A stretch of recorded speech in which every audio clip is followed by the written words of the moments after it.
ترکی کا بڑا شہر ہے نا، کراچی سے بڑا شہر ہے وہ، بہت قدیم، 2000 سال سے بھی زیادہ پرانی اس کی تاریخ ہے. یہاں بڑی بڑی خلافتیں قائم ہوئی ہیں عیسائیوں سے پہلے.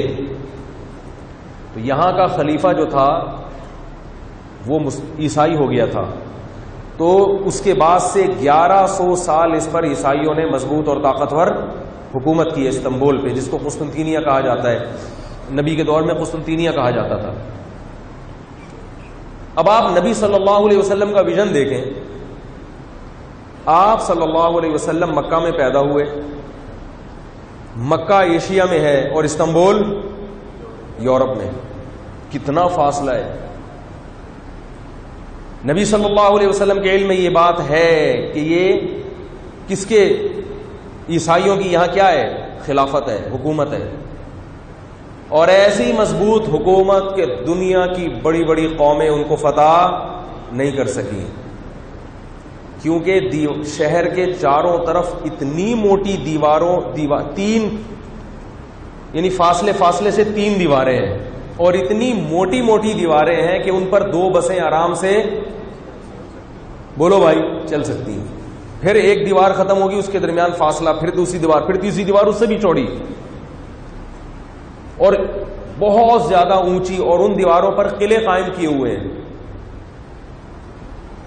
ان قلعوں کے اندر بھرپور ڈیفنس کا سامان موجود ہے، طاقتور فوج، اور وہ فوج ایسی جس کو یورپ سے مدد ملتی ہے. پیچھے پورا یورپ ہے. تو کیا عرب کے امی محمد صلی اللہ علیہ وسلم، جو نہ لکھنا جانتے نہ پڑھنا جانتے، اور آپ صلی اللہ علیہ وسلم نے جب دعوت کا آغاز کیا تو آپ کی دعوت سننے کے لیے کوئی تیار نہیں ہے. بالآخر اپنا ملک چھوڑنے پر مجبور ہو جاتے ہیں، کوئی بات سننے کے لیے تیار نہیں. چلو یہاں سے ہجرت کر کے مدینہ چلتے ہیں. اپنی قوم نے تو کیا کر دیا، انکار کر دیا. اپنی قوم نہیں مانتی سوائے چند لوگوں کے. مدینہ میں ایک بہت ہی مختصر سی ریاست، آج مسجد نبوی جتنی بڑی ہے، نبی کے دور میں پورا مدینہ اتنا تھا. یہ اسلامی فلاحی ریاست جو تھی نا نبی کے دور میں، وہ یہ مسجد نبوی جتنی آج پھیلی ہوئی ہے نا، پورا مدینہ، پوری نبی کی تاریخ، جو آپ کی تاریخ کا بڑا حصہ اسی زمین سے وابستہ ہے. مسجد نبی میں آپ بتا سکتے ہیں یہاں حضرت ابو بکر کا گھر تھا، یہاں حضرت عمر کا گھر تھا، یہاں آپ کی امہات المومنین. پورا ایک ریاست اور خلافت، یہاں بیٹھ کے فیصلے ہوا کرتے تھے. پوری ریاست کیا تھی، وہ اتنا سا شہر تھا. مگر آپ صلی اللہ علیہ وسلم کی سوچ دیکھو، قسطنطینیہ یورپ میں اور آپ ایشیا میں بیٹھ کے، اس وقت جب اپنے آپ کو سنبھالنا مشکل، چاروں طرف سے حملے ہو رہے ہیں، اور آپ فرما رہے ہیں لَتَفْتَحُنَّ الْقُسْطُنْطِينِيَّةَ، تم ضرور بھی ضرور قسطنطینیہ فتح کرو گے. اتنے تھوڑے لوگوں کو آپ کیا بتا رہے ہیں بھائی، ایک دن آئے گا کہ ہمارا راج کہاں ہوگا. تو کیا سوچ ہے. میں تو حیران ہوا. میں یہ حدیث وہاں کھڑے ہو کر نا بس دیکھتا رہتا تھا. ہم نے بھی پہلے حدیث سنی تھی، کبھی توجہ ہی نہیں گئی. فَلَنِعْمَ الْأَمِيرُ أَمِيرُهَا وَلَنِعْمَ الْجَيْشُ جَيْشُهَا. فرمایا کیا بہترین امیر ہوگا قسطنطینیہ کو فتح کرنے والا، اور کیا خوبصورت لشکر ہوگا جو قسطنطینیہ فتح کرے گا. خدا کی قسم یہ حدیث محمد صلی اللہ علیہ وسلم کے سچے نبی ہونے کی دلیل ہے. عرب میں بیٹھ کر آپ ایسی پیشگوئی کر رہے ہیں، اور پیشگوئیاں تو آپ نے اور بھی بہت کی ہیں، مگر یہ الفاظ کہ اس کا امیر سب سے بہترین کمانڈر. کیوں؟ تاریخ نے بتا دیا کہ اس کا امیر واقعی کوئی بہت ہی بہترین کمانڈر ہوگا. اس کو فتح کرنا آسان نہیں ہے. اور آپ صلی اللہ علیہ وسلم نے فرمایا جس نے قسطنطینیہ پہ حملہ کیا، اللہ ان مجاہدین کی مغفرت کر دے گا. جنت کی خوشخبری سنائی آپ صلی اللہ علیہ وسلم نے. یہی وجہ ہے کہ اس خوشخبری کو سن کر صحابہ کرام دوڑے. حضرت انس رضی اللہ تعالی عنہ کی خالہ تھی ام ملحان، بنت ملحان ان کا نام تھا. بنت ملحان نام ابھی ذہن سے نکل گیا، کچھ ان کی مخصوص کنیت تھی. ام رومان بنت ملحان. رسول اللہ صلی اللہ علیہ وسلم ایک دن خواب سے بیدار ہوئے اور مسکرا رہے تھے. پوچھا یا رسول اللہ کیا خواب آیا آپ کو؟ آپ کیوں مسکرا رہے ہیں؟ فرمایا میں نے خواب میں دیکھا کہ میری امت کا ایک لشکر سمندر پہ سوار ہے، ایسے جیسے بادشاہ تخت پہ بیٹھے ہوئے ہوتے ہیں. یعنی ایک وقت آنے والا ہے کہ میری امت سمندروں پہ کیا کرے گی؟ ارے بولو نا یار، راج کرے گی سمندروں پہ. سمندر پہ کیا کرے گی؟ اس وقت تک جب نبی یہ پیشگوئی کر رہے تھے، صحابہ کرام نے کوئی بحری لڑائی نہیں لڑی تھی. میری امت سمندر پہ بیٹھ کر حملہ کرے گی اور ایسے شان کے ساتھ سمندروں پہ سفر کرے گی جیسے بادشاہ اپنی تخت پہ بیٹھے ہوئے ہوتے ہیں. حضرت انس کی خالہ نے عرض کیا یا رسول اللہ دعا کریں اللہ مجھے بھی اس میں شہادت دے دے. یہ نہیں کہ اس میں مجھے بھی کوئی وزٹ کا ویزا مل جائے. بھائی خوش ہو گئی نا کہ نبی ایک لشکر کی تعریف کر رہے ہیں کہ میری امت سمندروں پہ، بولو بھائی، سمندر پہ بیٹھ کے لڑے گی.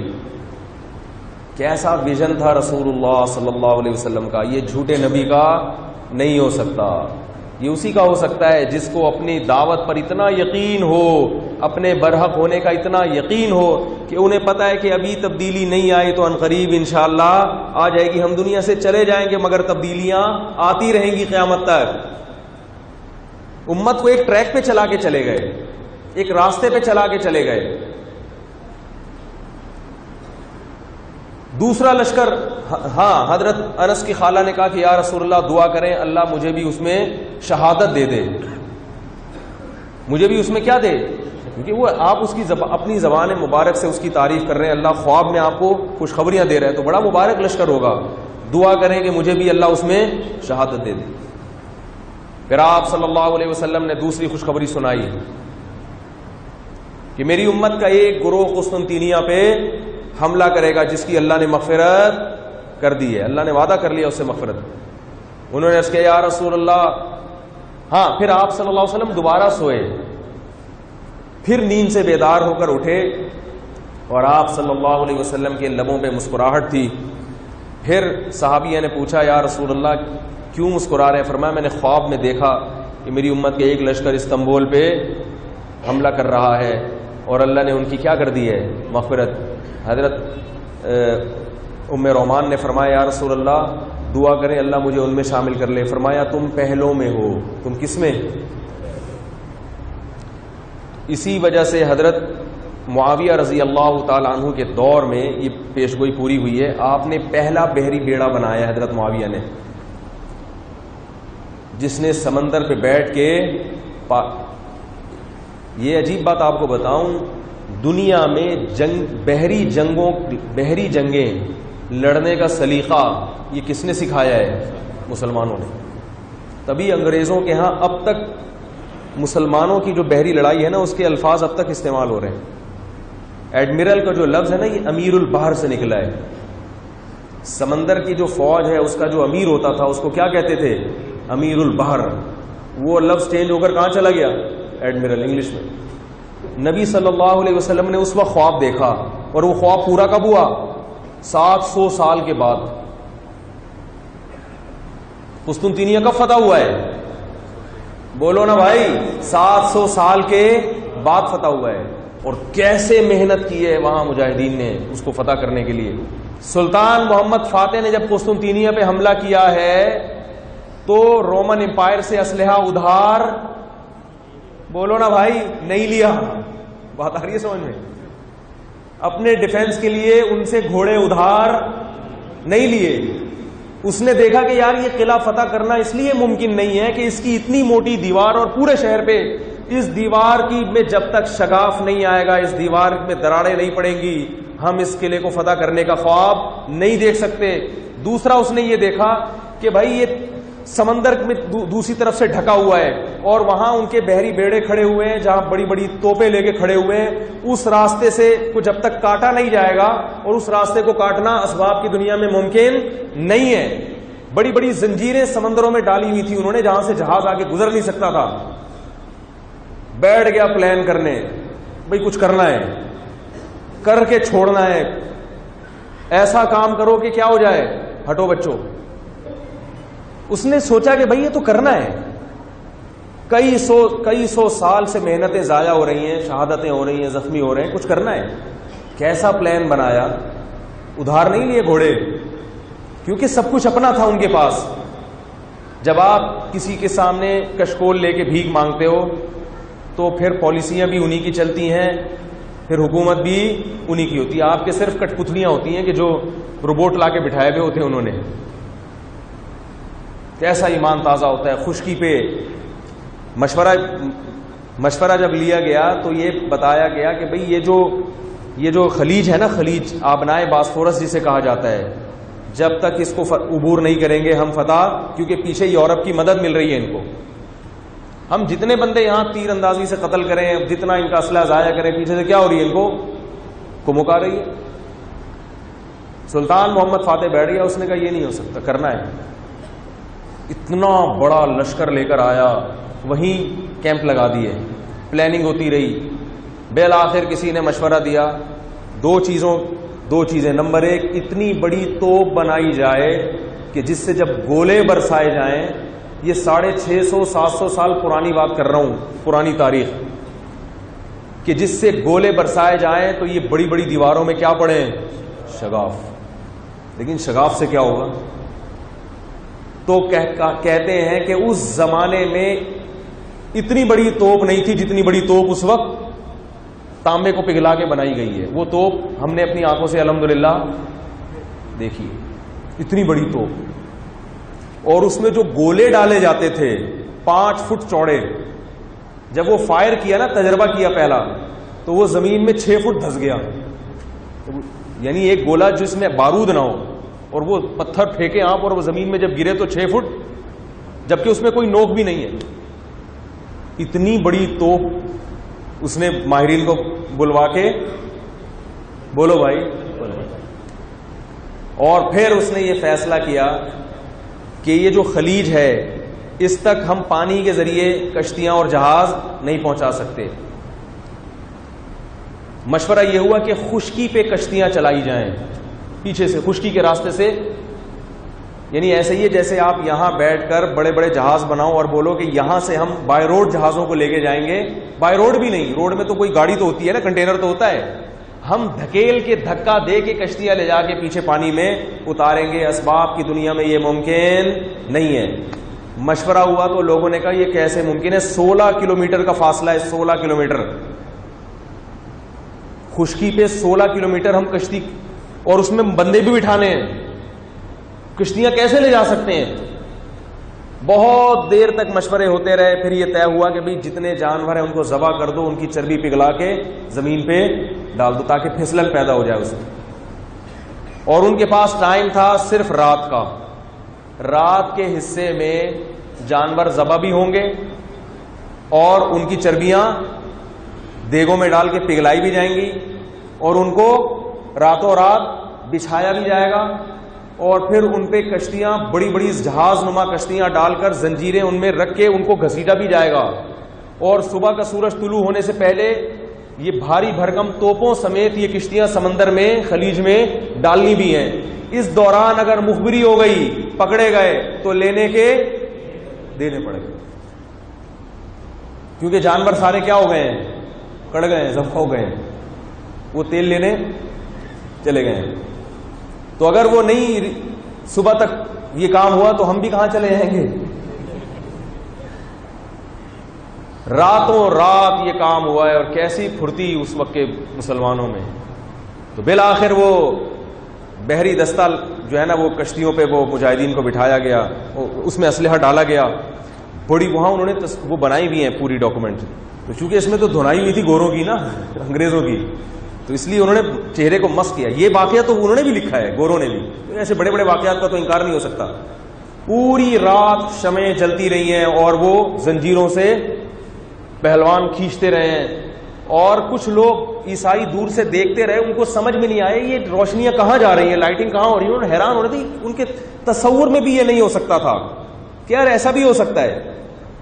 بالآخر وہ جو بحری بیڑا پورا اترا ہے خلیج میں، اور اس نے جب پیچھے سے توپیں داغنا شروع کی ہیں، 1.5 ہفتے تک جنگ ہوئی ہے. 1.5 ہفتے تک پیچھے سے بھی توپیں، اور ادھر سمندری پورا لشکر وہ آگے سے بھی کیا کر رہا ہے, گولے داغ رہا ہے. اور پھر مجاہدین نے ایسی سیڑھیاں بنائی ہوئی تھی جو اس زمانے میں آپ یہ کہہ سکتے ہیں بلڈ پروف سیڑھیاں, کہ ان پہ تیر اور گولوں کا یا ان چیزوں کا اثر نہ ہو. وہ لے کے جا رہے ہیں آگے اور پھر پل کے اوپر چڑھنے کی کوشش کر رہے ہیں. اور اوپر انہوں نے دیگ بڑے بڑے نا جس میں کھولتا ہوا تیل, وہ ان کے اوپر کیا مجاہدین پر گرایا جا رہا ہے اوپر سے. وہ سارا منظر دکھاتے ہیں وہ لوگ. ظاہر ہے کھولتا ہوا تیل چاروں طرف لگائے ہوئے اپنے ڈیفنس کے لیے. جو بھی اس پہ اوپر چڑھنے کی کوشش کرے گا تو اس کو کیا کریں گے, وہ شہید ہو رہے ہیں, ان کی لاشیں گل رہی ہیں, تیر آ رہے ہیں, مگر لشکر ہے کہ اوپر چڑھتا چلا جا رہا ہے. 1.5-2 ہفتے جنگ ہوئی ہے اور سلطان محمد فاتح نے دیکھا کہ فتح نہیں مل رہی. لیکن ان کے 1.5-2 ہفتے کی جنگ میں جو رومن ہیں ان کی حوصلے آہستہ آہستہ پست ہونا شروع کی. یہ کیا بلا ہے بھائی, پیچھے سے بھی حملہ, اور پیچھے سے جو حملہ ہوا اس کے فائدہ یہ ہوا کہ جو یورپ سے ان کی مدد آ رہی تھی وہ مدد ختم ہو گئی, وہ راستہ بلاک ہو گیا. پھر کہتے ہیں سلطان محمد فاتح نے 2 کام کیے. ایک, اپنے پیر و مرشد کو بلایا. اس زمانے میں بھی بزرگ ہوا کرتے تھے. آج کل لوگ کہتے ہیں کہ ہمارا کوئی پیر و مرشد کوئی بزرگ نہیں ہے, ہم علمی کتابی ہیں. نہیں یاری بات میرا خیال, ہم بخاری کو مانتے ہیں, ہمارا کوئی بابا نہیں ہے. یعنی اس کا مطلب بزرگ ساری دنیا میں ختم ہو گئے, صرف ایک آپ ہی ہیں جو اگلی نسل کی قیادت کریں گے. یاد رکھو, جس کے کوئی رہبر نہیں ہے, رہنما نہیں ہے, وہ ہمیشہ گمراہ ہو جاتا ہے. ہاں, اندھی تقلید مت کرو. اندھی کا مطلب ہر ایک کو رہبر مت بناؤ, سوچ سمجھ کے بناؤ. سلطان محمد فاتح نے 2 نمائندے بھیجے کہ بھائی فجر ہو گئے. فجر میں اس نے خطبہ دیا تھا کہ ہم ظہر کی نماز انشاءاللہ, جو عیسائیوں کا گرجا تھا نا جو ہزاروں سال سے چلا آ رہا تھا, ہم اس میں پڑھیں گے. 1100 سال سے چلا آ رہا تھا, ہم اس میں ظہر کی نماز پڑھیں گے انشاءاللہ. لیکن ظہر کا وقت ہو گیا اور قلعہ فتح ہونے کا نام نہیں لے رہا. پھر وہ جب پریشان ہوا سلطان محمد فاتح کہ ہم نے ادھر سے بھی 1.5 ہفتے سے بمباری ہو رہی ہے, ادھر سے بھی, اور یہ اتنا اس کے شگاف بھی پڑ گئے, مگر مجاہدین کٹ رہے ہیں, زخمی ہو رہے ہیں. پھر اس نے وہ ایک کام تو اس نے یہ کیا, 2 نمائندے بھیجے. ایک تو وہ نمائندہ جو اس کے شیخ و مرشد جو اس وقت کے بڑے بزرگ تھے ان کو بلایا کہ وہ لشکر میں آ کے دعا مانگے. سمجھ میں آ رہی ہے بات, کہ وہ ہمارے ساتھ جنگ میں کیا ہوں, شریک ہوں. صرف کس کے لیے, برکت کے لیے, اور اللہ سے بولو نا یار, کیونکہ وہ ایمان رکھتا تھا کہ اللہ نے اہل اللہ کی دعاؤں میں برکت رکھی. وہ لبرل اور سیکولر لوگ نہیں تھے کہ ہمیں دعا کی ضرورت نہیں ہے. اس نے کہا یار شاید اللہ ہماری نہ سن رہا ہو. تو اس وقت جن سے وہ بیعت تھا, جو اس کے پیر و مرشد تھے, اللہ والے تھے اس زمانے میں, ان کو بلایا.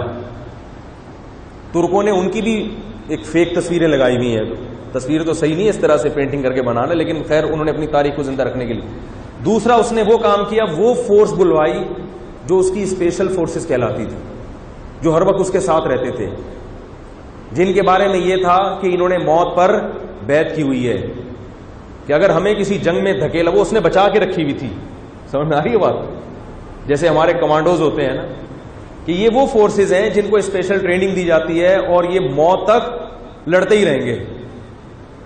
تو بالآخر اس نے وہ فورس بلوائی اپنی, اور جب وہ فورس آئی ہے, ان کے آج تک ترک اب جو ہے نا طیب اردگان, انہوں نے اپنی ہسٹری کی حفاظت کے لیے الحمدللہ ان چیزوں کو دوبارہ سے زندہ کرنا شروع کر دیا. تو ان کے پورے فوجی حلیے میں انہوں نے وہ بھی بنائے ہوئے ہیں, پورے ان کے ایک ڈیزائننگ کی ہوئی ہے, پوری ایک سیٹ اپ بنایا ہوا ہے تاکہ وہ یونیورسٹی اور کالج کے لڑکوں کو تاریخ سے آگاہ کرتے رہتے ہیں. تو جب وہ فوج آئی ہے تو الحمدللہ اس کے بعد سے جنگ کا پلڑا مسلمانوں کے حق میں آنا شروع ہوا, اور مزہ اس وقت آیا. ہم نے وہ بھی دیکھا, وہ انہوں نے, آغا حسن نام کا ایک آدمی تھا اس کی فوج میں, اس نے یہ قسم اٹھائی تھی کہ میں یہ خلافت